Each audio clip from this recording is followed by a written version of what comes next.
श्री कृष्ण चरितामृतम भाग 14। बरसाने की सखिया गोकुल में। अरे सखी, ये हल्ला कहाँ हो रहा है? हाँ सखी, मैं प्रात 4 बजे से ही सुन रही हूँ। कभी सहनाई बजती है तो कभी गायन की ध्वनि कानों में पड़ जाती है। पता नहीं क्या है। अरे मैं बताती हूँ, हमारे गोकुल के राजा है ना, ब्रजराज, उनके यहाँ लाला हुआ है। साची कह रही है तू? सभी सखियां चौंक गई। हाँ हाँ, सांची कह रही हूँ, ब्रजरानी यशोदा ने रात में ही लाला जाओ है। सब सखियों उठकर खड़ी हो गई, आनंदित हो उठीं। वही तो मैं भी सोच रही कि ये मधुर मधुर संगीत कहाँ बज रही हो है, और गवैया कितनों सुंदर गाए रहे हैं।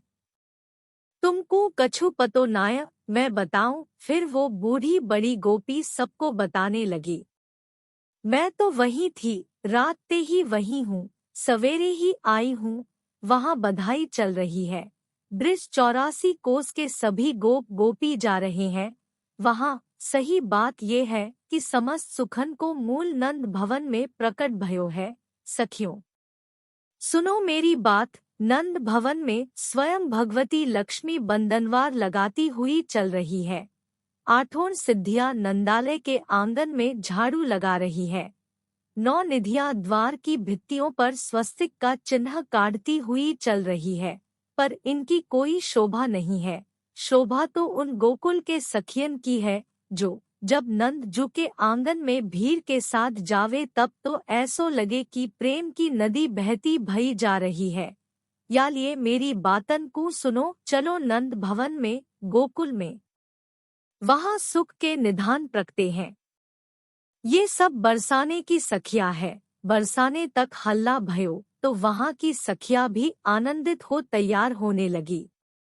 हे तात विदुर जी, बरसाना के राजा है श्री वृषभान जी, उनकी पत्नी है कीर्ति रानी जी।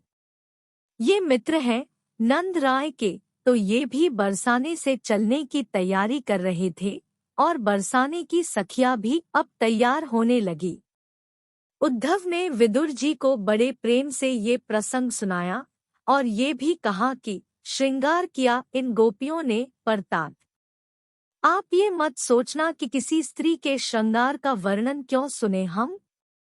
उद्धव बोले, तात, ये लौकिक श्रृंगार नहीं है, ये अलौकिक श्रृंगार है। हम प्रथम भी जाकर नंदनंदन के दर्शन कर सकते हैं, पर नहीं, नंदनंदन के जो वास्तविक दर्शन है वो हमारे इन नेत्रों से नहीं होंगे। उनके दर्शन के लिए तो प्रेम की दृष्टि चाहिए, और वो दृष्टि मात्र इन गोपियों के ही पास है। हम क्यों न इनके पीछे पीछे चले। उद्धव की बातें सुनकर विदुर जी अति प्रसन्न हुए और बोले, मैं समझता हूँ उद्धव, ये गोपियाँ लौकिक स्त्रियाँ नहीं हैं, ये तो वेद की ऋचाएँ हैं, साक्षात प्रेममयी है, ब्रह्म विद्या है। आप वर्णन कीजिए उद्धव। हम इन गोपियों के नेत्रों से ही नंद नंदन को निहारेंगे, विदुर जी ने कहा, और उद्धव अब उन गोपियों के श्रृंगार का वर्णन करने लगे थे। सुगंधित तैल का अपने देह में मर्दन कर, फिर उपटन लगाया। इन गोपियों ने बादाम पिस्ता केसर को पीस कर उपटन, उसमें दही की मलाई भी मिलाई, फिर उसे अपने देह में लगाया। कुछ देर के बाद शुद्ध गुलाब जल को मिलाकर स्नान किया। दमक उठा था उनका वो दिव्य देह। स्वच्छ वस्त्र से देह को पोंछा, फिर चंदन का चूरा दहकते कोयले में डालकर उसका धुआं अपने सुंदर केशों को दिया, जिससे उनके केश महक उठे थे। आ, मैं बेणी गूंथ दूं, घर की बूढ़ी माताओं ने कहा।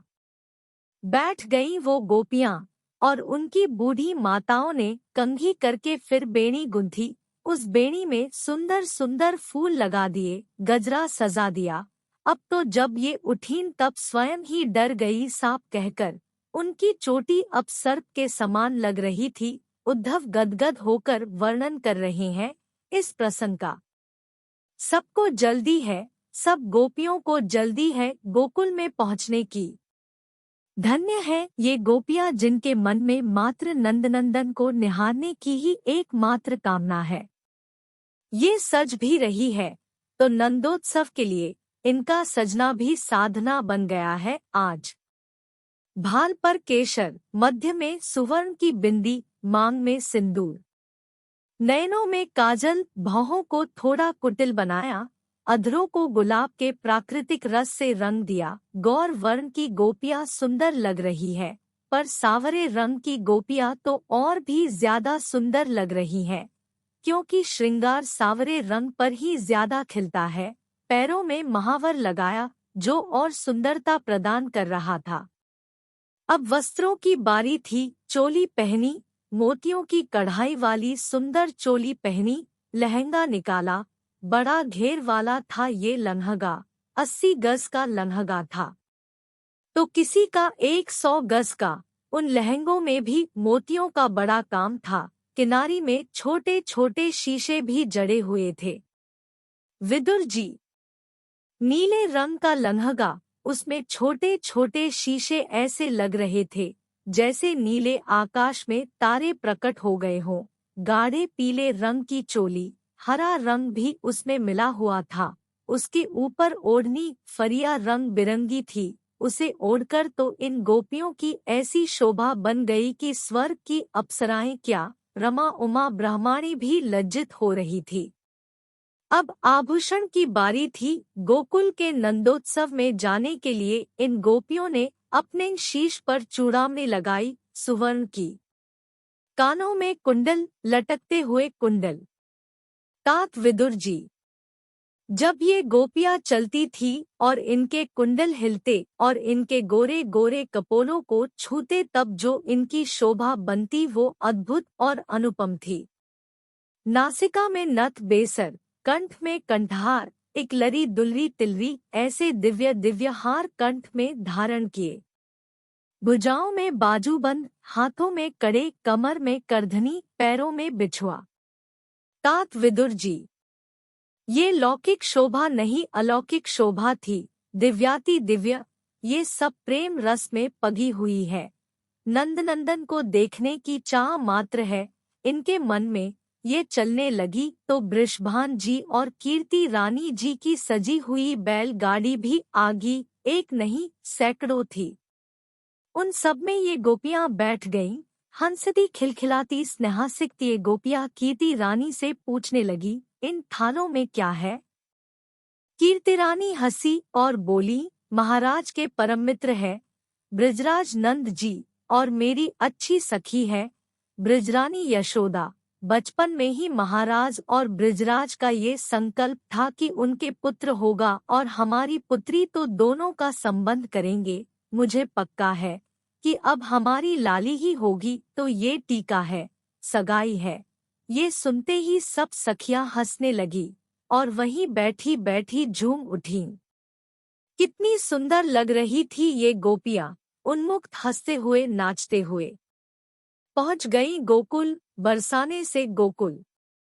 चलो री सखी देख आवे, बाजत बधाई। सब गा रही थी और नाच रही थी।